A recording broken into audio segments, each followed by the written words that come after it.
My name is Rick Cole, and I'm the city manager of the city of Santa Monica.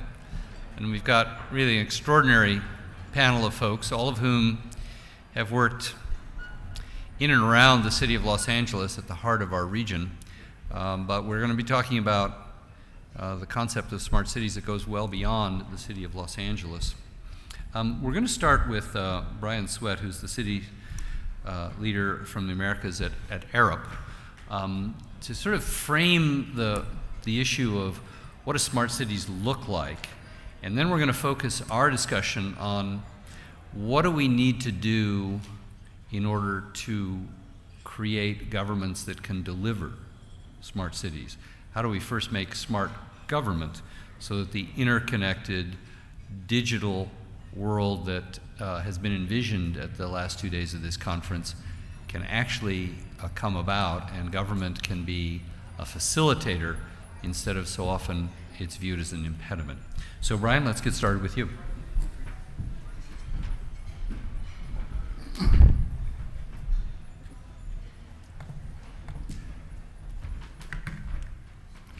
Great. Thank you, Rick, and thank you for having me on this. As Rick mentioned, I'm going to just do some very brief context setting. I work for Arup. I'm the director of cities in North and South America. We're a global engineering, design, and planning firm with 1,200 folks in the Americas, about 15,000 globally. And I've been thinking about the smart city space. Jumping too fast. I've been thinking about the smart city space for a while now, both from the design perspective, the strategy perspective, and the implementation perspective for government and private sector clients around the world. Most recently, we spent some time looking at smart city strategies and implementation with a group called Catapult, and we have a new report that we released 2 months ago that's public and out on our out in our exhibit desk on reviewing 21 smart city strategies from around the world at various stages of development. So I'm going to talk a little bit about those highlights and then make it tangible on a project that we're working on today. It's really about the transition from information rich and data rich, and saying, can we collect enough data to get insights to serve a particular end, towards what is that data informing us to do, and how is it better connecting people within government and the people that government serves. So we have been in the space, as I mentioned, studying it for the last 7 years, and this last report that we issued, both in terms of the power of data to inform better governance and decision, but also the power of data to bring people into governance and controlling the provision of services and better communication. This review of smart city strategies came out, as I mentioned, 2 months ago. And the 5 key recommendations, which won't be a surprise to anybody who's been in this space for a while, but the first one is really embedding your smart city strategy in your existing strategies. Most of the second iteration smart city strategies we've seen that have been effective around the world are components of other visions for a city. So in New York, you'll see that the One NYC has a smart city component. It is no longer a separate strategy looking across the spectrums. Now, oftentimes cities won't start there because they want to start a conversation thinking about the horizontal silos of where digital can be, but need to start at a vertical conversation. But in terms of driving decision-making and change, embedding the smart city strategy in that governance entity. Considering a collaborative approach in terms of how we bring it together and design it. So making sure that you're collaborating with your citizens in the why. Technology and smart is not the why, it's the what. And we need to define the why early on if we're going to have effective implementation of smart city strategies. Establishing strong leadership and developing skills and capacity. You're going to hear from folks up here who have jobs that probably didn't exist 10 years ago, with smart either in them, added to them, or that position didn't exist. We are still under capacitated in the city environment to deliver on smart cities in terms of the executive leadership, and we're starting to see that transition, but that's absolutely critical. Tapping into core city funding. This can't be looked at as an add-on or nice to have. The efficiencies and the savings, the operating savings and capital savings that smart city strategies bring to government should be invested back into delivering those strategies and shouldn't be sort of a line item for a nice to have and discretionary budget, but a core function in terms of how we improve our services writ large. And then lastly, understanding that a P3 approach is likely to be your most effective, both near-term and deep dive option for implementing true strategic change, and setting that up from the beginning. Some cities have developed smart city strategies that actually are a third party will run the implementation of. and they are part of it, but they understand that the ownership and investment of the private sector is absolutely critical. So 5 sort of overarching recommendations coming out of the report from the 21 cities, and again, we have hard copies outside. But very quickly, just to wrap up, this is one of the projects we're working on in Weymouth. We are seeing smart city strategies in their implementation actually move faster from private sector real estate developers who control massive sites. So whether or not it's Waterfront Toronto's partnership with Sidewalk Labs in Toronto on 2,200 acres. This is Union Point. L-Star is the owner here. It's a 1,500 acre site, 10 million square feet of development, 4,000 plus units of housing planned over the next 15 years. They just signed a partnership with General Electric around smart cities implementation for their energy work. And part of it is the rationale of controlling our own destinies. These are redevelopment sites, and they're able to create the governance structures that we're going to talk about that are sometimes inhibiting the ability to deliver on smart cities. Part of it is that they realized the benefits. They had developed the why, and this is all public on their website. This is their why for differentiating Union Point as a mixed-use development, and smart cities became the how. The how of how they're going to deliver this, and they realized there were critical links between being able to be a smart city and deliver on driving innovation, building community, optimizing strategies, being global and local, and environmental stewardship. So the last slide really, what is the business case for smart cities? Because that's the headline for this conversation.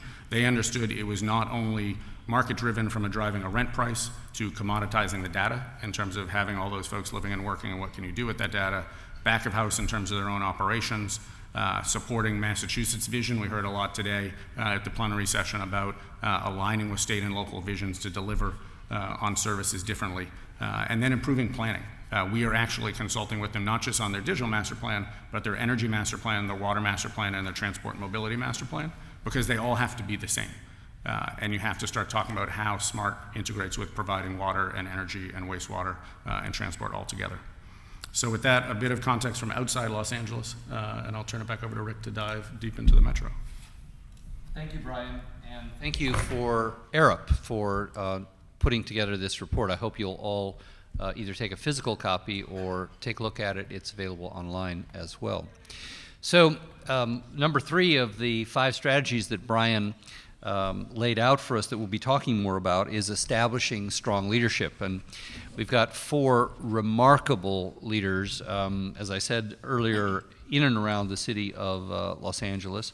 Ron Galperin is the elected controller of the city of Los Angeles, has revolutionized the role of the controller's office in being a driver of innovation.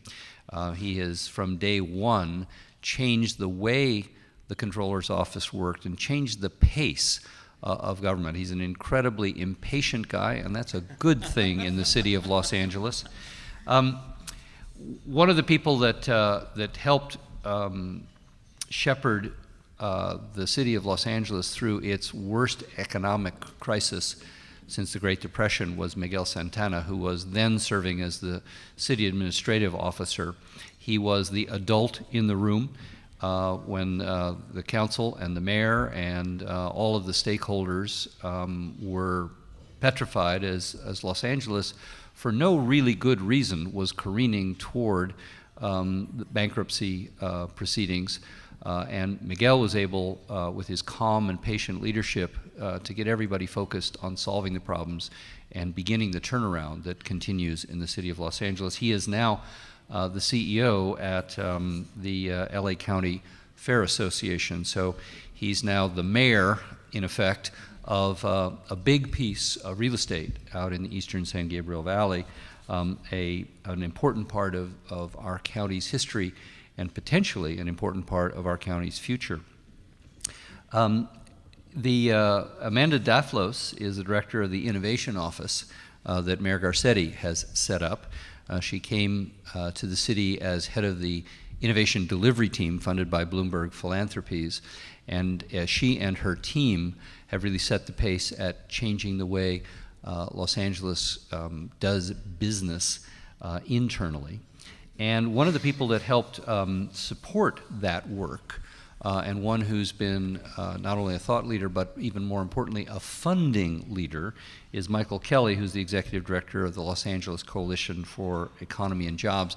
That's mostly corporate CEOs, but it's also some important academic institutions and nonprofits who have stood for good government and who understood the importance of actually rolling up their sleeves and not just talking about making government work better, but actually partnering with the city of Los Angeles to deliver some key results. So the four of us, four of them, and Brian and I, are going to talk about not so much the why, which Brian talked about as crucial, and not so much about the what of smart cities, the digital, interconnected, smart city that's been talked about in the last 2 days, but the how. How does government get its arms around these opportunities? How does government get out of the way of itself when it's in the way? And how does government take the lead in ways that American government used to do? American government was the entity that we looked to put a person on the moon. Now we ask the question, can government fill a pothole? So we have to rethink the way we do the public sector in America in order for our public sector to take the lead, because without the public sector, as we all recognize, issues of privacy get trampled, issues of equity get neglected, issues of the future sometimes are sacrificed to short-term Wall Street gains. So the public sector, particularly at the city level, needs to play a key role. Ron, let me start with you, because we don't typically look to elected officials as substantive leaders. We sometimes look to them as visionaries. We sometimes look to them for political backbone. We all too rarely get either. But we very seldom look to elected officials for the kind of competence you've brought to the job. What's it been like taking over an established office and trying to transform it into an engine of change? Good afternoon, everybody. Thank you so much, Rick, for that introduction, and also for putting this panel together. Verde always has some great panels, and what a group of luminaries I get to be among this afternoon. And Rick, I'll toot your horn a little bit. While you were at the city of Los Angeles, I really so enjoyed working with you, and we were really kind of comrades. And thank you also so much, particularly to Miguel and to Amanda and to Mike for all the funding that you've done. In terms of what my experience was like when I first came into office, first of all, I have the title of controller, although I will admit that it is a bit of a deceptive title. I don't get to control everything. I am working on it, however. But it always was known to me, even before I came into office, and I was in the private sector as an attorney, as a business person, and a journalist even before that, that the city had a long way to go in terms of becoming much more prepared for the new world that has come upon us in terms of all the great technological opportunities. When I came into office, I found that to be particularly acute. And when I would ask about getting certain things done, the most typical answer was, it can't be done. And there's no worse answer that I can possibly hear than, it can't be done. And so I am an impatient person, it's true, and I'll find 25 ways to ask the same question again until we find the one way to do it. You know, you talk about what is a smart city, and it's not just about the digital aspect of it, although digital is sort of an outdated term these days. It's really about, how do we make smart choices? How do we make smart investments? How do we enter into smart partnerships? How do we have smart leadership? How do we welcome smart people into government and have hiring practices that welcome and keep them? How do we capitalize on smart solutions? Because there are all sorts of folks in the private sector who come to the city, often with some great ideas, and we have, of course, an RFP process, an RFQ process, all of which is often very well intended but can take years. And by the time that actually has gone through the long process that is involved, the technology may very well have passed us by. But When I came into office, I was very fortunate in that it was really a new generation of leadership that was coming in with citywide officials, particularly the mayor and Mike Fewer. The mayor and I particularly are very kind of techie and glued to our smart devices so much of the time, and really enjoy that process as well, and wanted to make sure that others in the city begin to realize the benefits that come with it. I set out to create an open data site relating to the financial data of the city, because I believe that in democratizing that data, you can begin to also make smarter decisions, more data-driven decisions, look for what the opportunities are. And so we laid out a whole panoply of that kind of data, and the mayor's office is very involved in so much of the metrics that are being put out there, because if you can't measure it, then how do you improve it? But we're beginning to now see many more examples of how all of that data is actually being put to good use. Because in the beginning, everybody said, "Oh, this is great. Now, what are you going to do with it?" And I always had a abiding faith that we were, in fact, going to put that to much better use. And there's so many different examples where that is actually occurring. But if we don't keep up in the city of LA with all the other cities around the world, and that's, by the way, not enough for me. I want us to be a leader. We were actually awarded for the data of the city. Bloomberg actually recently issued an award to the city of LA, and that is, I think, an indication of the fact that others are recognizing the work that our city is doing. And especially when you see what's happening in Washington, D.C., where government is not necessarily able to deliver quite the way that we would perhaps like that to happen. We in local government, I think, have an opportunity and an obligation to do the most that we possibly can in being smart and in applying technology. So I'm really looking forward to the conversations that we're going to have about this. Let me ask a follow-up question. Sure. This is your first elective office? Yes. And you were reelected thumpingly. What was the thing the hardest lesson, maybe some mistakes that you made early on that you learned from about coming in and how to be effective, and then what are the lessons that you're applying in the second term that you learned in the first? Great question. Well, I have always been the kind of person that likes it done and done yesterday, and one has to realize when you look at the city of Los Angeles or any large organization, in some ways you can compare it perhaps to a supertanker, in that even if you wanted to make a turn, you cannot turn it too quickly or else it might actually even fall on its side. So how do you balance the need to move forward quickly with also the nature of a bureaucracy and the fact that government should be much more business-like, but is not actually a business. We have other kinds of responsibilities to our constituents. So what I learned and what I always knew was that it's about the relationships that you build, both inside an organization and outside of it. How do you strengthen those? How do you create win-win situations for everybody? How do you find a way to welcome those really good ideas, as I mentioned, into government so that they can be truly embraced. Now in my second term, my re-election was, as you mentioned, thankfully much easier than my first one, which was rather competitive. But I feel actually the pressure now even more so in terms of delivering, because we have term limits in the city of LA. This will be my second and last term, and I want to be able to look back and say these are the specific things that I have accomplished, not just kind of changing the tone, not just changing the atmosphere, but actually what are the deliverables that we can realize. You can't do it all on your own as one elected person. You have to do it with others, but I feel that imperative stronger than ever. Well, that's a good segue to bringing Miguel into the conversation. The single best piece of advice I've gotten in the last few years, particularly as it applied to the city of Los Angeles, when Miguel said to me, "Rick, remember this, it's a marathon, not a sprint." And you ran that marathon as CAO. One of Brian's points was tap into core city funding.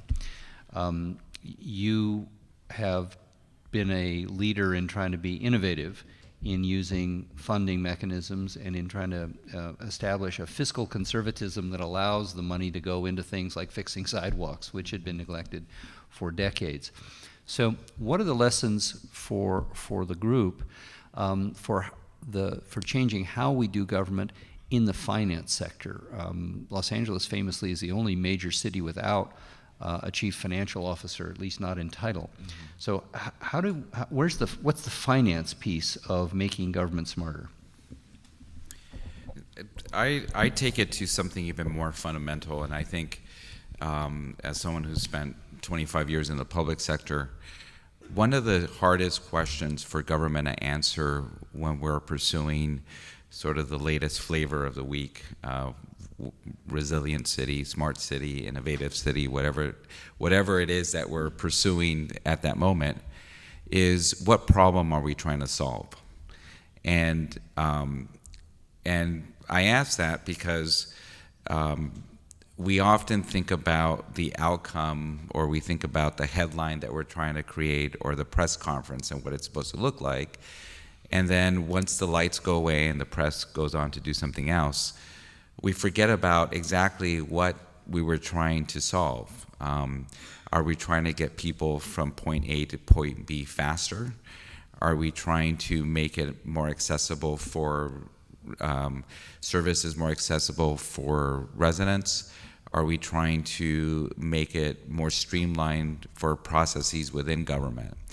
And I raise that fundamental question because once there's clarity on that, exactly what problem are we trying to solve, then you could work backwards on the best way of getting there and ultimately what it's going to cost. And you know, my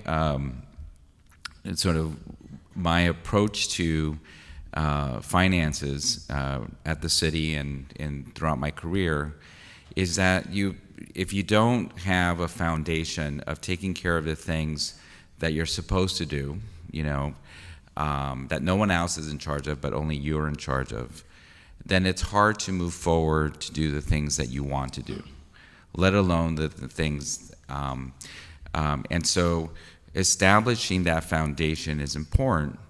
And the sweet spot exists when there's a problem that you're trying to solve, and you could actually find a cheaper, more effective way of doing it, or even better yet, in partnership with somebody else. So there's a shared risk in moving forward. An example of that I'll give is, you know, one of the things that I had proposed at the city is how we engage our convention center, which is just down the street here. It's the best that the early 90s could provide in architecture and design. And on the first day it opened, it started declining.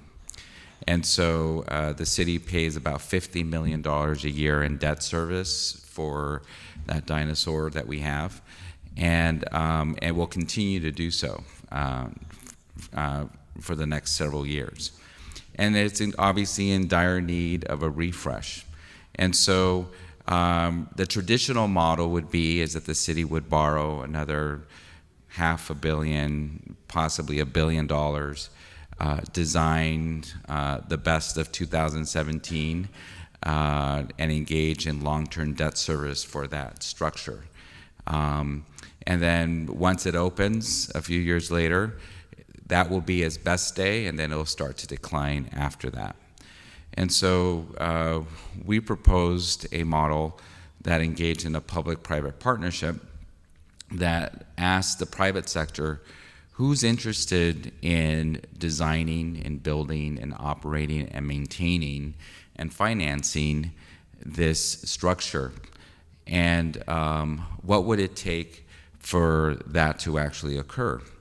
And we got over a dozen responses from the private sector around this idea, a lot of interest from around the world. Given the location of the convention center, it is now at the center of a reimagined, recreated downtown. It is actually the blight in the community in many ways, and so there was a huge amount of interest.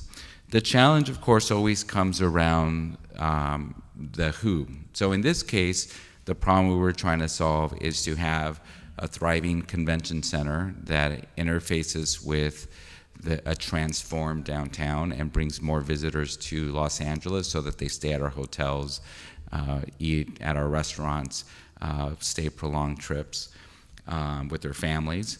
And where it gets stuck is on the how and the who. How do you do it and who does it? Because in government, we often focus more on that, on who's ultimately going to do it, and less about what it is that we're trying to achieve. And so I use that example as a reference point in terms of starting with a fundamental question about what problem we're trying to solve, and then working backwards, because oftentimes having government write a bigger check is not always the answer. And in fact, in many ways, it becomes a barrier, because with government funding, there's often restrictions and rules and regulations and monitoring and a whole list of conditions that make it, And litigation. And litigation and processes that become bigger than the original idea that we're trying to solve. In my new life as the president of Fairplex, a 500-acre campus in the eastern LA County, the home of the LA County Fair, as well as 500 events. We've been around for 100 years, and the problem that we're trying to solve now is how do you recreate a campus where, if you're an Angelino, you have a connection to, but when it was established, there was more agriculture was the biggest industry in LA County in 1922. It's no longer that, and still make it relevant to the needs of today. And so one way of jumpstarting that conversation, that we submitted a bid for the headquarters for Amazon. We proposed that we were the original Amazon connecting merchants with their clients back in 1922, before there was a virtual marketplace. And we're one of the 9 being considered in LA County, along with others in the city of LA and throughout, in partnership with Cal Poly Pomona, which, if you haven't been there, it's an engineering factory. They produce more engineers than any other university in California. Again, thinking about reimagining a city, creating a live, work, play, and learn kind of campus, and doing it in partnership with others to not only share in the risks, but to share in the imagination of what else it could be. Miguel, that's a good setup both for talking about public-private partnerships with Michael, as well as talking about outcomes with Amanda. Let's go to you, Amanda. Miguel said that even before you figure out the how, it is critical to be important about outcomes. Outcomes is really at the center of the Bloomberg approach in the innovation and delivery team playbook. What's it been like applying the concept of outcomes, getting people to clarity around what's trying to be achieved, and then pushing forward to figure out better and quicker and smarter ways of getting there? Well, Rick, thank you very much for inviting me to be here, and to my fellow panelists, it's an honor to be here with you, and of course, thank you all for attending. I think, I oversee what is now the Innovation Office in the City of Los Angeles. It includes the innovation team, which is, as Rick was mentioning, a team that was started here in LA by Michael Bloomberg's philanthropy, of course, based out of New York. We were part of the second cohort of those grants that came in under Rick's leadership at the time, and we were very lucky to wind up here with a grant. The theory of the grant really is, I think, gets at a little bit of what Mr. Santana, you were saying, around really truly starting with the problem in mind. And so the way our team works is we're generally assigned a problem. So some of LA's biggest cross-cutting issues we're asked to look at and research them very deeply, spend time with users. So users certainly include city workers, but most often they actually include the residents that our systems as government actually touch. And the idea there, of course, is that government sometimes can get really wrapped around itself and maybe never actually speak to the people who benefit from something like paying their taxes, the process that they go through to do that, or setting up a business with the city of Los Angeles. What does that process look like? How easy is it? How hard is it? Should it be automated? Should it be in person? We sometimes, just as the city, forget to actually talk to the people that are doing the things that we ask them to do to participate in living here in Los Angeles. And so we, as the innovation team, have the opportunity to do all of that and then to develop solutions with the things we learn in mind.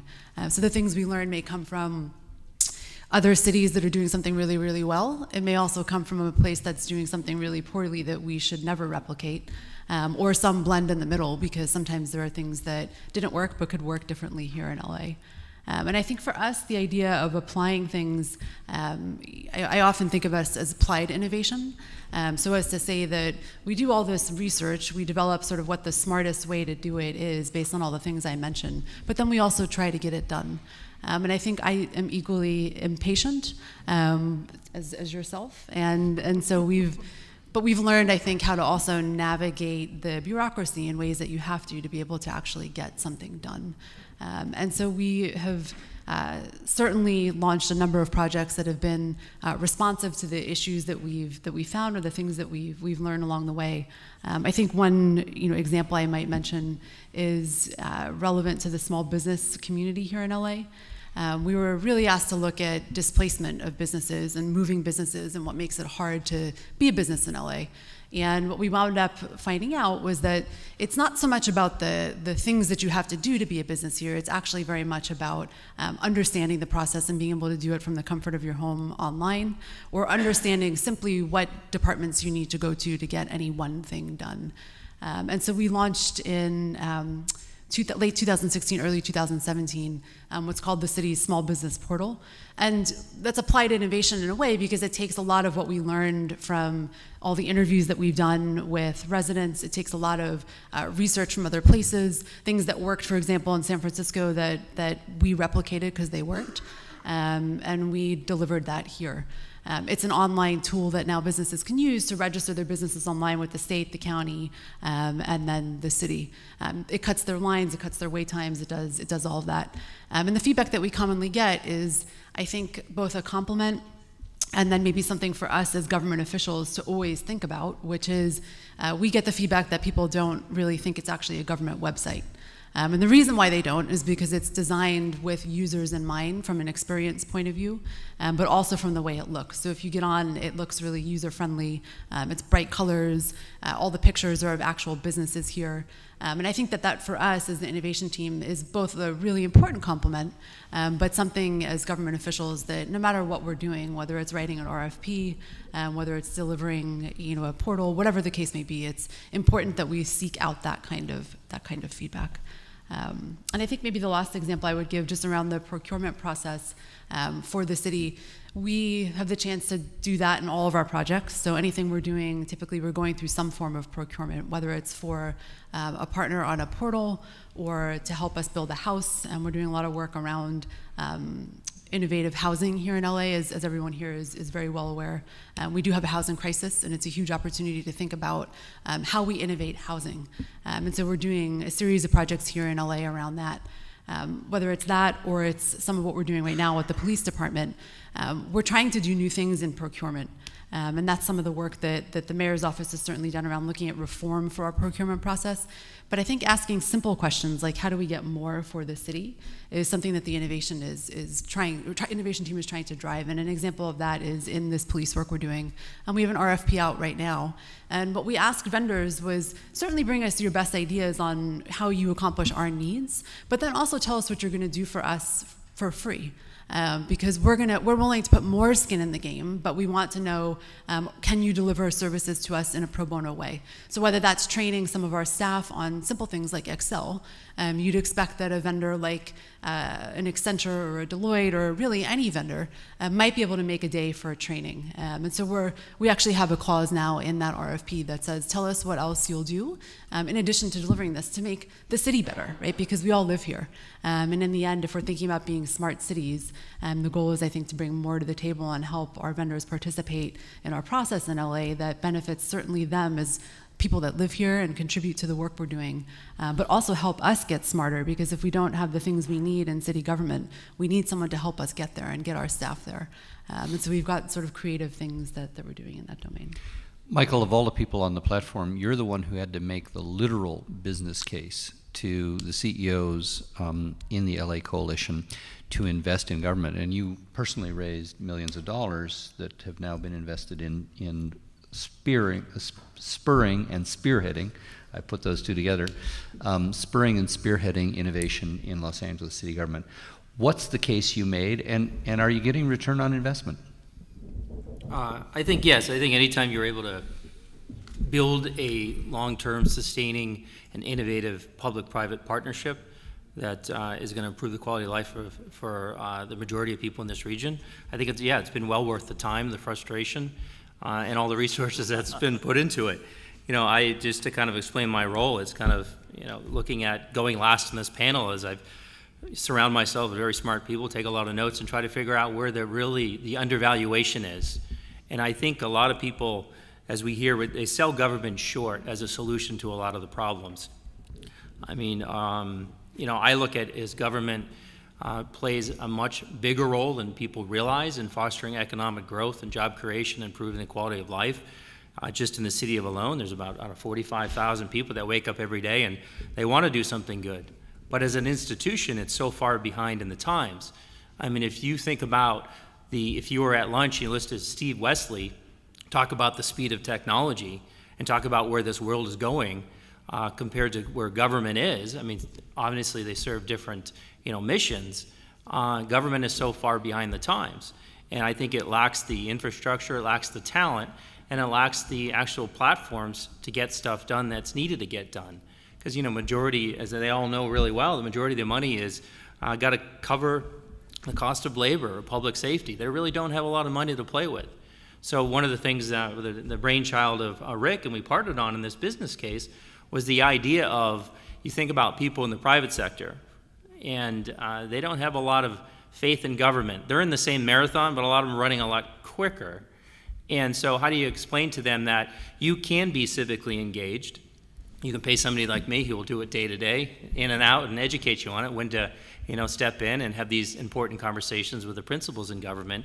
So as we worked on this operations innovation team on systemic reform of government and its business operations, are a little outdated, tied to real estate, tied to procurement, and tied to workers' comp, you started seeing a theme of, number one, not only, everybody works in these silos within government, a lot of things are just not centralized.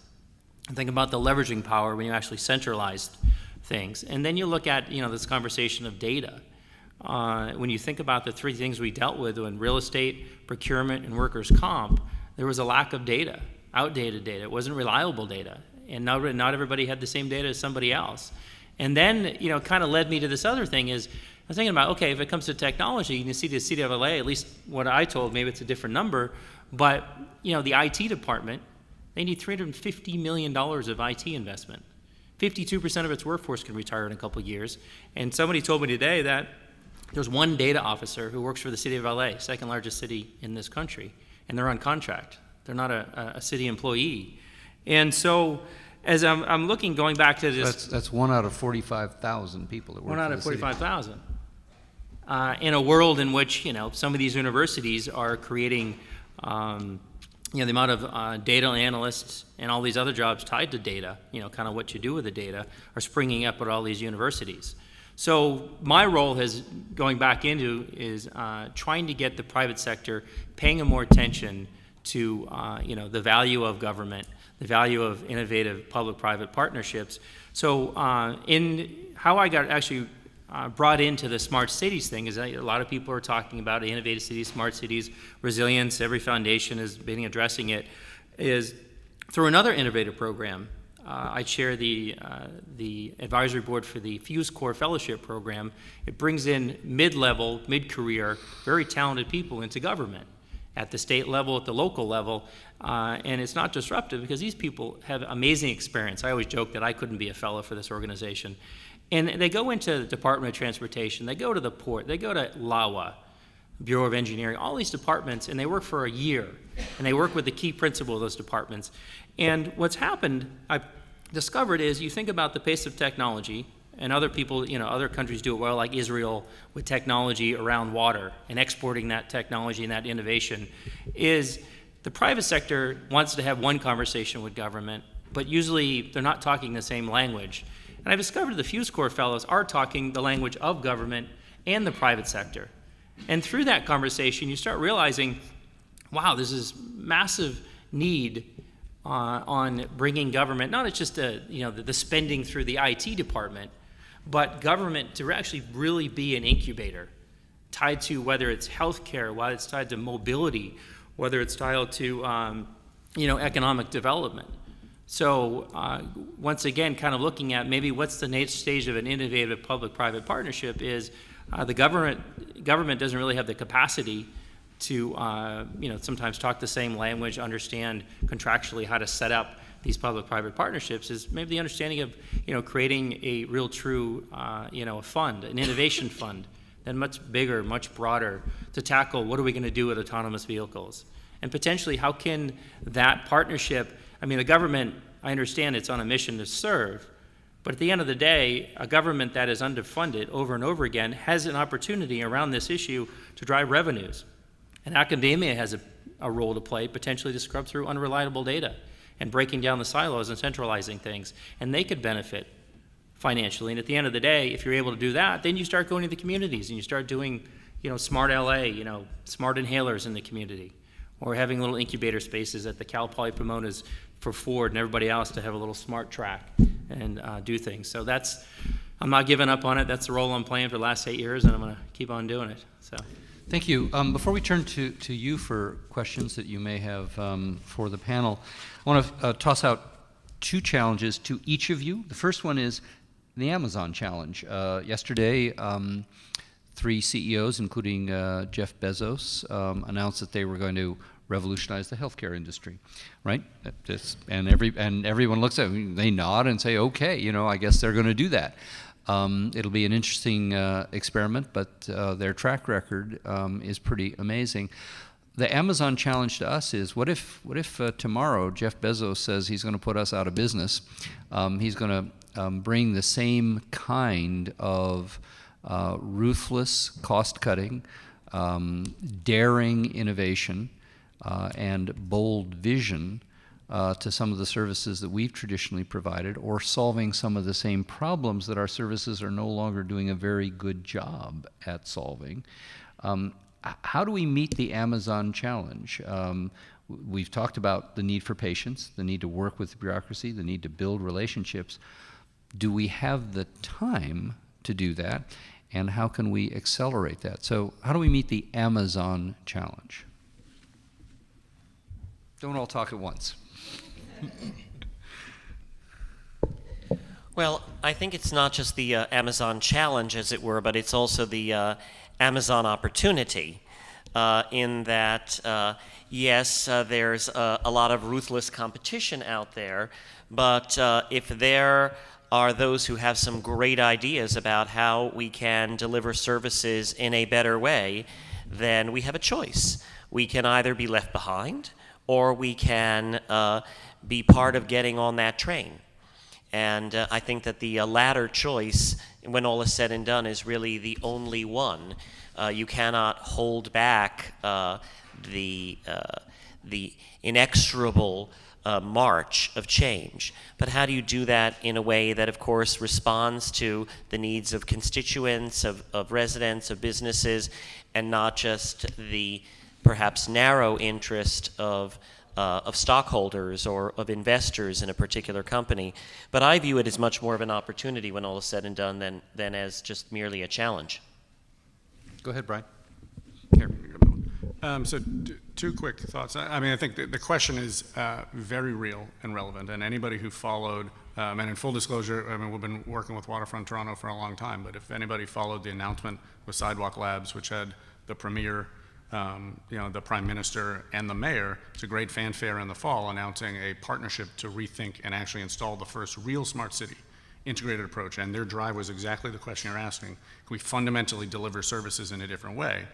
If you look at the press questions now, and those, and the digital skeptics and those who are concerned about privacy and values and the role of governance, and are we abdicating responsibility if we go too far in the private sector realm, like those questions are at us today, and I don't think academically or theoretically we've come up with a rule book or a guidebook to say here's a path, right? And so we are developing it as the technology is pushing us. I would say one opportunity to keep sort of the private sector at, let's say, the proverbial gate, is to not limit our implementation as city folks, and I'm a former city official in Boston, to incremental change around the edges. Identifying revenue streams that can then fund large-scale implementation is the step that sort of gets towards more fundamental change. And I'll give you a quick example. A lot of our cities looked at lighting. And street lighting in particular, and smart lighting. The revenues in Boston, the returns on that were embarrassingly good, right? So when you're looking at 2-3 year paybacks, those are things that you can bond finance very quickly, separate from your geo bonds. Well, you could do the same thing with a 7 or 10 year payback and invest that funding into fundamentally changing and turning every street light into a hotspot and a smart light, and facilitating emergency response so you can pulse them the same way you do an airport runway. Capturing a little bit of that revenue that you've created through the fact that we haven't updated this piece of infrastructure in a very long time, and do something fundamentally different in terms of changing the way we deliver services and even think about our role. And I think that's where folks get very excited about the Amazons or the Sidewalk Labs, because they are thinking about the role of government in delivering those services fundamentally differently in a place where I think we, and I'll do the we as a former official, have been thinking more incrementally about change rather than fundamentally changing the rules at play. Miguel. I think it comes down to the trade-offs. Our system of government exists because we, over time, have placed greater value around process, transparency, and fairness over outcomes. And so it takes a year and a half, 2 years to engage in a procurement for just about anything in most cities, because we want to make sure that it's a transparent process, that everybody gets to participate, that we're evaluating objectively, that there's an appeal process, that there are steps for evaluation, that there's an explanation to the taxpayers, and it's the best deal. And by the end of being completed through this maze, then we focus on the outcome just to get started. This is just like for step one.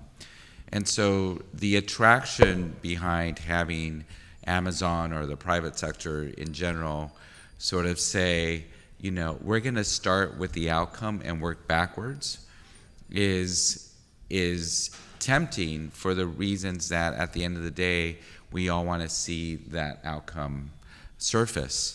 But we also have to be honest with what are the trade-offs that are associated with that, and as a community need to be prepared for that. Oftentimes processes don't deliver the best outcomes. And so I think that's, as government is sort of struggling with that bigger idea. I think the answer is in somewhere in between. As long as there's going to be taxpayer dollars are going to be supporting the development of an infrastructure or the management of a healthcare system or the paving of streets or the maintenance of streetlights, there's always going to be a need for that level of transparency, because the LA Times will write a story about that one case of that one guy who spent too much on this. And there'll be one person left to read the LA Times. Exactly right. As it appears these days. And so that person will be in Chicago. Yeah, exactly, right. I would love to keep this conversation going. We are beginning to get the high sign and people wandering in for the next session. Let me close with this. You put it well, Controller Galprin, about the opportunity. Two people that I know that have moved on really transformed two different departments in the city of Los Angeles that were demoralized, paralyzed, and dysfunctional when they took over. Bill Bratton took over an LAPD that was in deep trouble, federal consent decree, et cetera, rising crime, and a sense that they were on the wrong track. And over the tenure that he put in, was able to really transform that department and drive down crime. So he proved that you could, even within all of the constraints and challenges that we all face, you can transform an agency into a much more effective one and deliver the outcomes. Similarly, Ray Chan, more recently, as head of building and safety, took a department that always was seen as just a brain-dead bureaucracy, and the only way to get anything done there was to call your councilman. And now in Santa Monica, we get compared unfavorably to the city of Los Angeles. That is a revolution in government. And Ray and Bill and people like the folks on this panel today show that there are public sector heroes. I'd like to close, because this is my last chance as a moderator of the 17 that David has had me do in these last 2 days, with a tribute to what a public leader can do. Gail Goldberg transformed planning in San Diego, raised the banner for real planning in the city of Los Angeles, and we're going to miss your leadership heading Urban Land Institute, but people like Gail, people like the folks on this platform, and people like Ray Chan and Bill Bratton, they are out there, and we need to support them, and we need to make sure that we have a more diverse group of leaders coming up, and that we challenge them, like my 19-year-old daughter who's sitting in the audience, to pursue public service, whether it's an elective office, whether it's an appointive office, or whether it's serving on a city commission, or simply being a citizen advocate for better government. That's what you've done, Michael, is which is equally key. You don't have to hold an office, you don't have to collect a paycheck, but you can be a catalyst for change. I hope all of us in this room will do that. Thank you very much.